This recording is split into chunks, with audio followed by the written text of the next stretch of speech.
Pada ibadah momentum pencurahan Roh Kudus Pentakosta ini kita akan sama-sama melihat dalam Kisah Rasul pasal yang kedua ayat 42 sampai ayat 47. Kisah Rasul pasal yang kedua ayat 42 sampai ayat yang ke-47. Beginilah bunyi firman Tuhan. Mereka bertekun dalam pengajaran rasul-rasul dan dalam persekutuan, dan mereka selalu berkumpul untuk memecahkan roti dan berdoa. Maka ketakutanlah mereka semua, sedang rasul-rasul mengadakan banyak mujizat dan tanda, dan semua orang yang telah menjadi percaya tetap bersatu, dan segala kepunyaan mereka adalah kepunyaan bersama, dan selalu ada dari mereka yang menjual harta miliknya lalu membagi-bagikannya kepada semua orang sesuai dengan keperluan masing-masing. Dengan bertekun dan dengan sehati mereka berkumpul tiap-tiap hari dalam bait Allah. Mereka memecahkan roti di rumah masing-masing secara bergilir dan makan bersama-sama dengan gembira dan tulus hati sambil memuji Allah, dan mereka disukai semua orang, dan tiap-tiap hari Tuhan menambah jumlah mereka dengan orang yang diselamatkan. Amin. Firman Tuhan, silakan duduk kembali.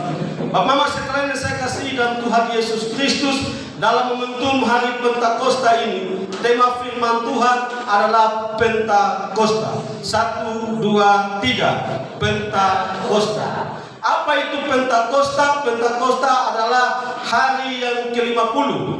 Dihitung dari mana? Dihitung daripada waktu Yesus bangkit dari antara orang mati. Lalu 40 hari dia masih bersama-sama dengan murid-muridnya.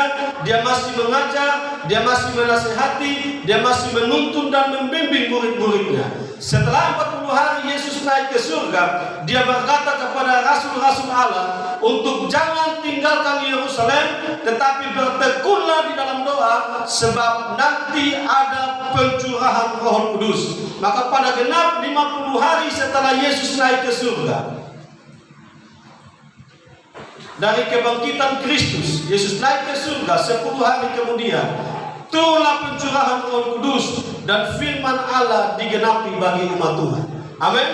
Jadi hari ini semua orang percaya, semua gereja Tuhan merayakan peringatan hari Pentakosta. Jadi hari ini kita memperingati hari Pentakosta, di mana 2000 tahun yang lalu Roh Kudus sudah dicurahkan bagi gereja Tuhan. Amin. Jadi bukan lagi kita mau panggil-panggil Roh Kudus turun. Bukan lagi kita harus panggil-panggil Roh Kudus dicurahkan di gereja kita. Sebab 2000 tahun yang lalu Roh Kudus sudah dicurahkan bagi gerejanya. Ini hanya merupakan ibadah memperingati di mana pernah terjadi kejadian, peristiwa yang spektakuler di mana Roh Kudus dicurahkan bagi gereja Tuhan. Amin. Makanya kita disebut dengan aliran Pentakosta atau aliran karismatik. Jadi kalau ada gereja yang bernama gereja Pentakosta, maka saya percaya itu mungkin kesalahan zaman dulu ketika mencatatnya di dalam Dirjen Kristen atau di Kementerian Agama. Tapi yang seharusnya saya percaya semua gereja Pentakosta tahu bahwa yang benar adalah gereja Pentakosta. Amin. Nah, hari ini kita melihat bagaimana peristiwa yang luar biasa, peristiwa yang spektakuler pada pasal yang pertama, pada pasal yang kedua, di mana Pentakosta, Roh Kudus dicurahkan bagi gereja Tuhan. Bapak Mama sekalian yang saya kasih dalam Tuhan Yesus Kristus, pada waktu pencurahan Roh Kudus, maka tentu ada perbedaan sebelum dicurahkan Roh Kudus dan sebelum dicurahkan Roh Kudus. Salah satu contohnya adalah begini: sebelum Roh Kudus dicurahkan, maka Petrus itu menjadi seorang pecundang dalam mengikuti Tuhan. Petrus menjadi seorang pengecut dalam mengikuti Allah. Satu sisi dia berkata, soalnya ada yang sonto Tuhan. Kalau siapa yang sonto Tuhan lewati beta duluan, beta pasang badan, beta siap mati demi Tuhan. Tapi kata-kata yang penuh dengan semangat itu dibuktikan ketika Yesus ditangkap. Petrus menyangkal Tuhan. Tapi sesudah pencurahan Roh Kudus menjadi berbeda. Pada waktu murid-murid rasul-rasul berbahasa roh, ketika Roh Kudus dicurahkan, lalu orang berkata, dong mabuk anggur ini mah. Pagi-pagi siang-siang dong mabuk anggur. Lalu Petrus tampil dengan percaya diri, dia berkata, mereka bukan mabuk oleh anggur, tapi mereka dicurahkan dan dipenuhi oleh kuasa Roh Kudus. Amin. Nah, hari ini kita akan bicara yang lebih penting, bukan hanya pada waktu melihat suasana dalam pencurahan Roh Kudus, tapi bagaimana Roh Kudus yang ada dalam diri kita sungguh-sungguh dimanifestasikan dalam kehidupan saya dan saudara. Sebab tidak ada guna kita bermanifestasi, tidak ada guna kita punya karunia bahasa roh, tetapi setelah pulang dari gereja, karakter kita, kehidupan kita tidak mencerminkan hidup di dalam Roh Kudus. Amin. Berbahasa roh itu baik, punya karunia-karunia itu baik, tapi jangan berhenti sampai di situ.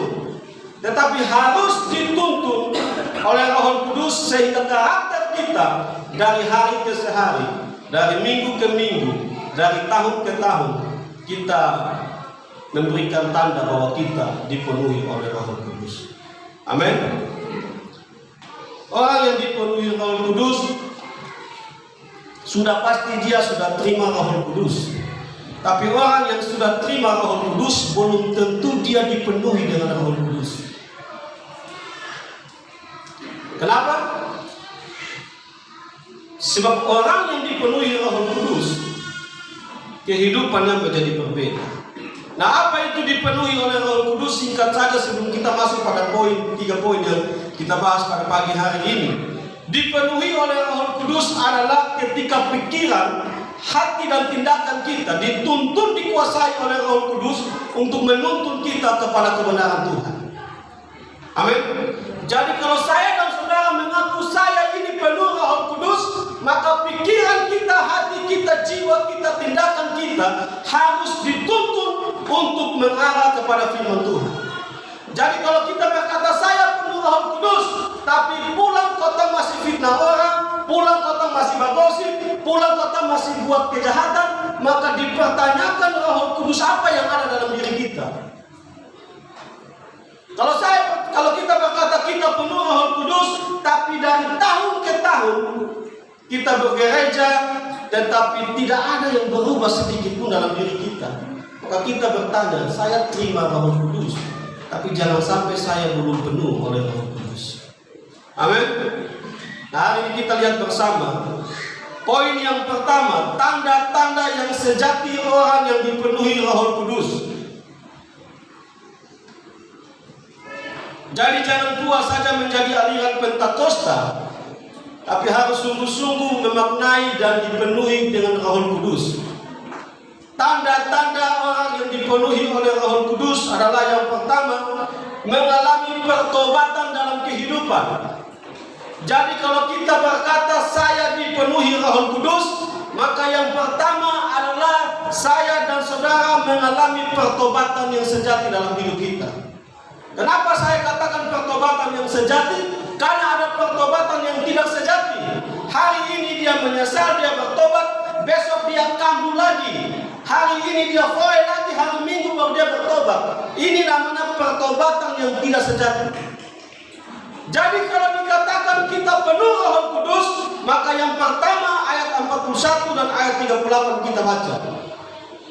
Ayat 38 firman Allah berkata, jawab Petrus kepada mereka, bertobatlah dan hendaklah kamu masing-masing memberi dirimu dibaptis dalam nama Yesus Kristus untuk pengampunan dosamu, maka kamu akan menerima karunia Roh Kudus.